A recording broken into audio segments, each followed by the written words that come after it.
అంతే. చిన్నగా తలా ఒక కట్టె చుట్టు పెట్టండి. మీ దగ్గర ఉన్న ఒక్కొక్క కట్టె పెట్టాలి. ఒక్కొక్క కట్టె పెట్టండి. మీ దగ్గర కట్టెలు ఒక్కొక్క కట్టె పెట్టండి.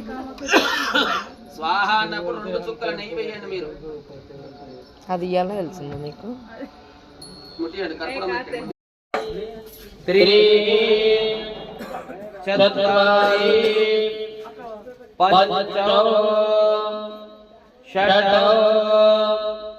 सप्त